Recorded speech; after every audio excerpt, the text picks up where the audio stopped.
Fala galera, tudo tranquilo? Aqui é o Marcel Gantes e hoje a gente vai falar de fotossíntese e quimiossíntese, um dos processos mais importantes, um dos processos que mantém a vida no nosso planeta Terra.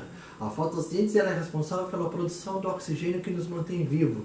A fotossíntese é responsável pelo processo de produção da glicose, o nosso combustível. Então é extremamente importante, um dos processos mais clássicos, um dos processos mais importantes de todo o planeta. Eu sei que está sendo redundante, mas é para vocês terem uma ideia da importância disso para nós, para nosso estilo de vida, para a gente se manter vivo, ok? Então vamos começar a ver a fotossíntese. Então a primeira coisa é aonde ocorre a fotossíntese.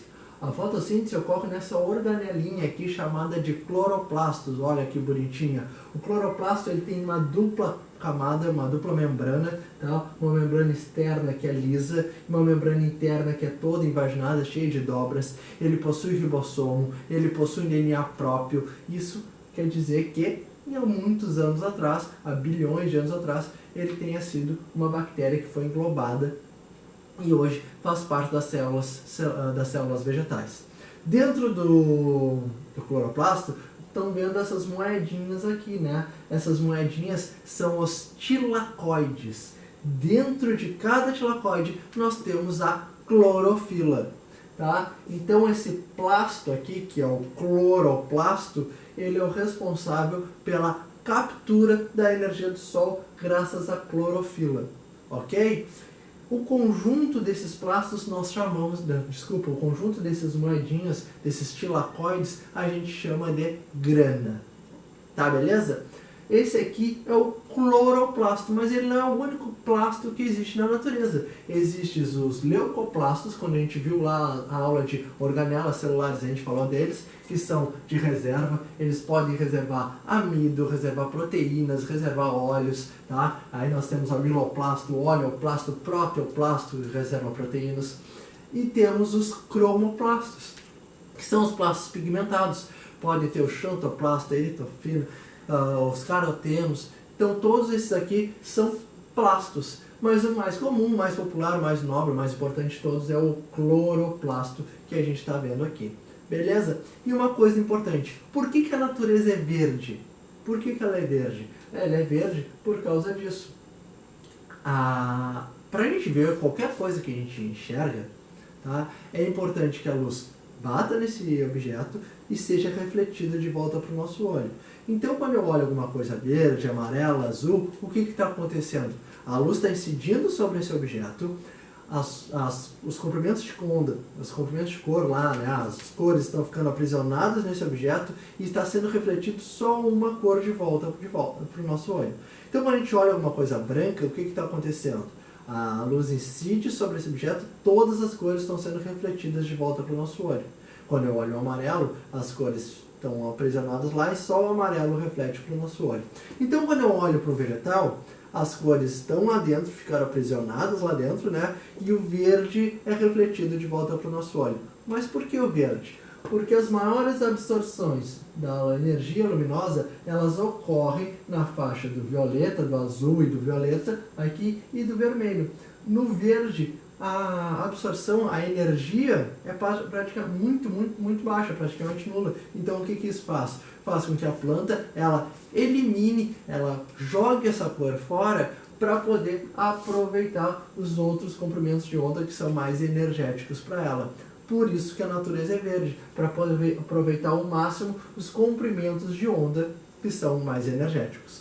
A fotossíntese ela tem como fórmula básica isso aqui, ó, 6 CO2, 6 gás carbônicos, mais 12 moléculas de água, formando glicose, água e liberando oxigênio. O oxigênio vai embora. Isso tudo, claro, com a presença da luz solar. Então, para que ocorra a fotossíntese, eu preciso de quê? Gás carbônico, água, luz solar e os pigmentos fotossintéticos, né? A clorofila. Tranquilo? O que eu vou formar? Basicamente glicose e liberar o oxigênio para a atmosfera. A fotossíntese ela é dividida em duas partes, a fase clara e a fase escura. Fase clara também chamada de fase fotoquímica. E a fase escura, a fase química, ok? A fase clara, o nome dela mesmo é fase fotoquímica, mas a gente utiliza a fase clara por um motivo óbvio, ela acontece na presença da luz.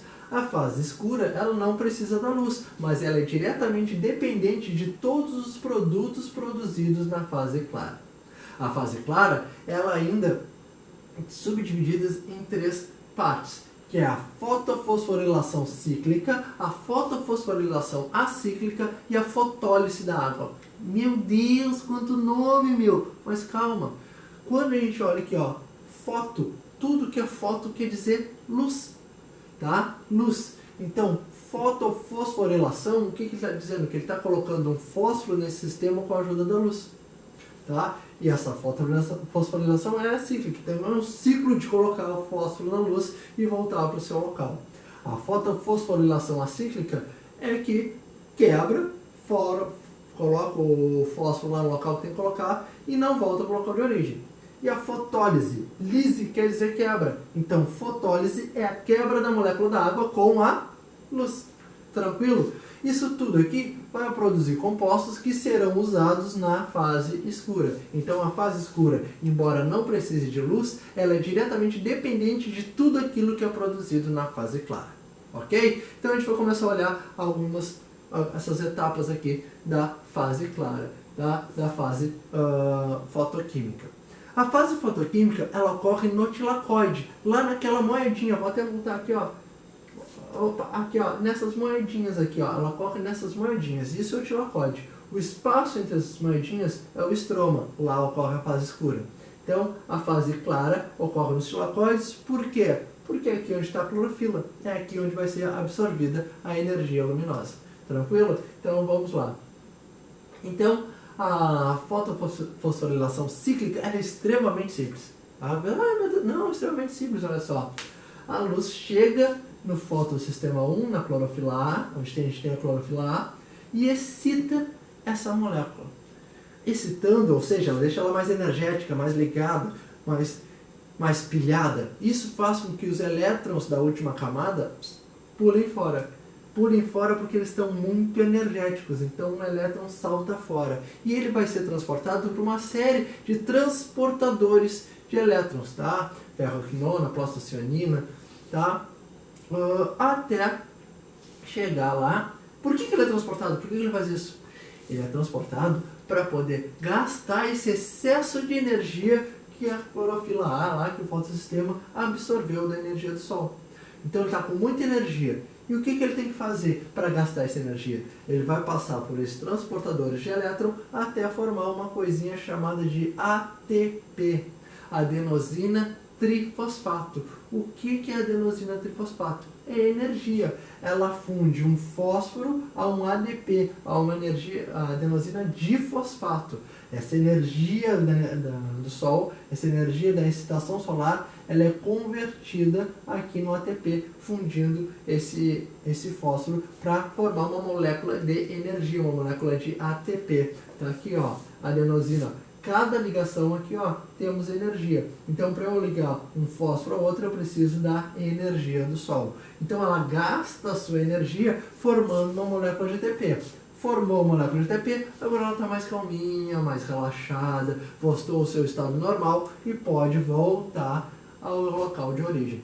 Tranquilo? Então, resumidamente, a luz do Sol excita a molécula de clorofila A, que libera um elétron extremamente energético, que vai ser transportado por uma série de transportadores de elétron para que consiga converter sua energia, a energia luminosa, em energia química, ligando o ADP, a adenosina difosfato, em ATP, adenosina trifosfato. Depois de gastar energia, ele volta ao seu sítio de origem. Tranquilo, né? Mistério nenhum. A fosforilação cíclica é bem tranquila. Embora a fotofosforilação acíclica, que é o que a gente vai ver agora, ela tenha mais etapas, também é bem tranquilinha. Olha só. Começa bem parecido. O fotossistema 1 é excitado pela molécula do Sol, pela luz do Sol, tá? Então, fotossistema 1, clorofila A, excitado pela luz solar. Tranquilo? Show! O que vai fazer? Houve a excitação, o que aconteceu? Muito bem, o elétron fica energético e salta fora. Só que agora ele vai ser transportado por um transportador de elétrons específico, que é o nosso amigo NADP. Só uma coisa aqui, peraí. Não, vocês vão dar para ver que a caneta está fraca, mas olha aqui. Quando eu libero o elétron, eu fico positivo. Aqui tem 2 sinalzinhos de mais. E aqui está com o meu elétron agora, então vai ficar negativo. Tranquilo? Tem um sinalzinho de menos ali, não sei se está dando para ver muito bem.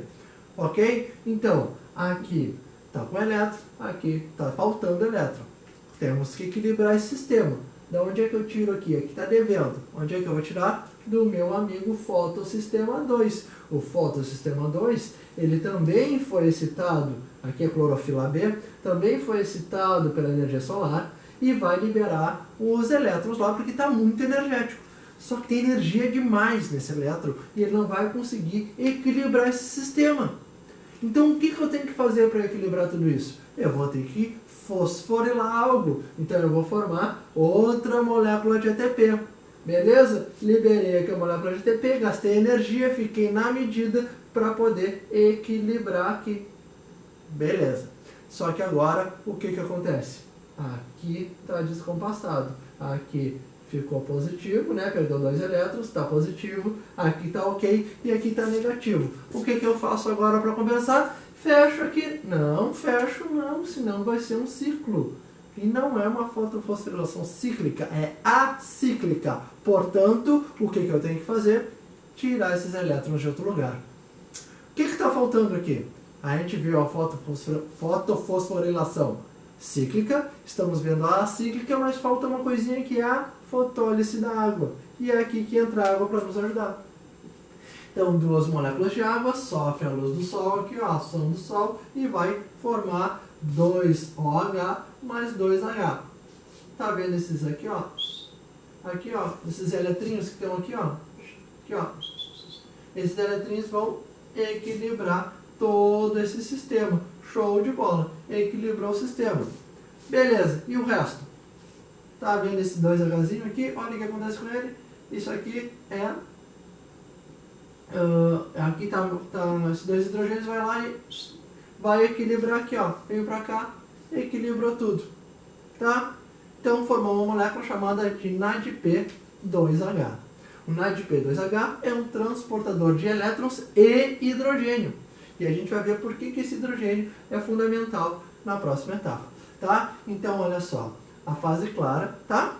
Produziu aqui o NADP2H, produziu os ATPs, tá? Já viram um ATP na cíclica, mas tem uma coisa muito importante. Ela libera isso aqui, pessoal, ó, oxigênio. Então, o oxigênio que a planta libera para que a gente use para respirar, ele vem da molécula da água. Então, a fotólise da água, ela serve para quebrar a molécula de água, liberando os elétrons para equilibrar os fotossistemas, liberando o hidrogênio para o NADP, que é um transportador de elétrons e hidrogênio, e libera o oxigênio para o ambiente para que a gente possa respirar. Tranquilo? Facinho, né? Barbadinha. Então tá. Então, deixa eu apagar aqui. E vamos lá. Então, a gente já formou. Deixa eu ver se eu botei. Não botei. Então, a gente já formou ATP. Liberou elétrons, energia. Tá? Então, ATP, energia. E NADP2H. É isso que a fase clara produz. Então, a fase clara produz... libera elétrons, energia e NADP2H. E libera para o ambiente o oxigênio. Tranquilo? Show de bola. Agora a gente vai para a fase escura. Olha que nome bonito, que coisa bonita isso aqui. Olha, o nome da fase escura, que ocorre no estroma, ela é o ciclo de Calvin. Tá? Olha que bonito. Eu vou ter que saber esse monte de... Não tem que saber esse monte de nome. Olha só, o bagulho é barbado. Embora tenha um monte de nome, meu Deus... Não, olha só. O que acontece? Agora eu tenho uma entrada, somente na fase escura que entra o gás carbônico. Ok? Então entrou aqui ó, uma molécula de gás carbônico, ó, 3CO2. Então eu tenho 6 compostos de 3 carbonos. 3 vezes 6, 18. Tá? Então olha só, 6 de 3 carbonos, 18. Show! eu vou usar a minha energia aqui para converter o fosfoglicerato em bifosfoglicerato. Não preciso lembrar os nomes, tá? Então, eu vou usar a energia, eu vou usar o meu hidrogênio aqui, meu NADP2H aqui, tá? Para quê? Para eu formar uma molécula chamada de pigal. Aqui, ó, 6 vezes 3, 18. 6 vezes 3, 18. 6 vezes 3, 18. Essa molécula de pigal aqui, ela tem 18. A cada volta que eu dou nisso aqui, eu vou liberar uma molécula de pigal. Um composto com 3 carbonos. Mas vocês estão vendo aqui embaixo que a minha glicose, ela tem 6 carbonos. Então, eu não consigo, em uma volta só, formar uma glicose. O que eu preciso? Eu preciso de 2 voltas para formar uma glicose. Ok? Então, são 2 voltas no processo para formar uma glicose. 2 voltas no processo para liberar um pigal. Dei uma volta, um pigal. Tem 2 voltas, 2 pigal. 2 pigal, uma glicose. Tranquilo? Parece complicado, né? Mas não é. Quando eu tiro esse composto de 6 carbonos aqui, ó, 6 vezes 3, 18. Aqui, ó, 5 vezes 3, 15. Viu? Já equilibrou. Vou usar a energia aqui tudo para voltar ao ciclo de novo. Ok? Então, cada vez eu vou investindo gás carbônico, ATP, NADP2H, para eu formar uma molécula de glicose. 2 voltas no ciclo de Calvin formam uma molécula de glicose. Tranquilo? Simples, né? Bom, isso aqui, olha que legal. Quando é que uma planta respira mais? De dia ou de noite? A planta, ela respira a mesma coisa durante todo o tempo. É que nem eu, que nem tu. Ela não vai respirar mais se tem sol, se não tem sol. Ela respira a mesma taxa. A taxa de respiração da planta, ela é constante. Mas a fotossíntese, ela faz mais quando tem sol. Então, a taxa de fotossíntese é maior quando tem sol e menor quando não tem sol. Então, portanto, tem um pontinho aqui, ó, que a gente chama de ponto de compensação fótica, que tudo que a planta produz na fotossíntese, ela consome na respiração. Se a planta estiver no ambiente e que ela receba menos luz ou menos gás carbônico, aqui, ó, a taxa de respiração, aqui, ó, abaixo desse ponto de compensação, vamos fazer de conta que está aqui, essa planta está perdendo massa. Ela vai estar produzindo mais gás carbônico do que vai estar produzindo oxigênio. Então, portanto, essa planta tende a morrer. Se ela estiver nesse ponto de compensação fótica, tudo que ela produz, ela consome. Tá? Então, ela vai produzir a quantidade exata de glicose que ela consome. E se ela estiver acima desse ponto, aí ela vai estar começando a ganhar massa, ela vai estar começando a crescer. Por quê? Porque ela vai estar produzindo mais do que ela consome. Então, o ponto de compensação é a compensação mesmo. Ela compensa tudo que ela produz, ela consome.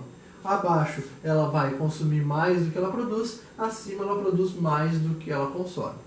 E a planta, embora ela vá ficando, quanto mais luz, chega um ponto de saturação fótica, ou seja, um ponto em que não interessa, não adianta aumentar a intensidade de luz, que ela chegou no limite, ela consegue fazer só isso de fotossíntese, e depois ela se mantém estável. Então esses 2 pontinhos aqui são interessantes, o ponto de compensação, tá? O que ela produz, ela consome, e o ponto de saturação. Aqui é o máximo que ela consegue fazer de fotossíntese. Não adianta aumentar a luz, não adianta aumentar o gás carbônico. Ela chegou no máximo do rendimento dela. Tranquilo? Fotossíntese é bem mais fácil do que parece, né? E também temos a quimiossíntese. Olha só, a quimiossíntese... Ó, tem uma manchinha aqui. A quimiossíntese é o seguinte. A fotossíntese, ela produz glicose, né? Tá aqui, ó. Ela usa gás carbônico, água, para produzir glicose e liberar oxigênio, tá? Libera água e libera oxigênio aqui no ambiente. E ela usa a energia solar. Mas há locais como as Fossas Marianas, por exemplo, tá? Que tem vulcões lá na volta, né? Que não recebem a energia do sol, não recebem a luz solar. Então, de onde eles tiram essa energia? Algumas bactérias, e somente bactérias vão fazer isso, elas fazem um processo chamado de quimiossíntese. Elas usam compostos inorgânicos que possam ser oxidados. Vamos usar um exemplo aqui, ó, das bactérias que usam o nitrogênio, tá? Então elas usam o nitrogênio e elas conseguem oxidar esse nitrogênio, tá? Esse nitrito, formando aqui o nitrato, e elas utilizam essa energia da oxidação para fazer o processo de produção. Então a quimiossíntese são bactérias que usam compostos inorgânicos, elas oxidam compostos inorgânicos para liberar energia, para converter essa energia aqui, esse gás carbônico e água, em glicose. Tranquilo? Quimiossíntese também bem tranquilinho, né? Então, pessoal, é só isso. Espero que tenham gostado. Beijo a todos e até a próxima.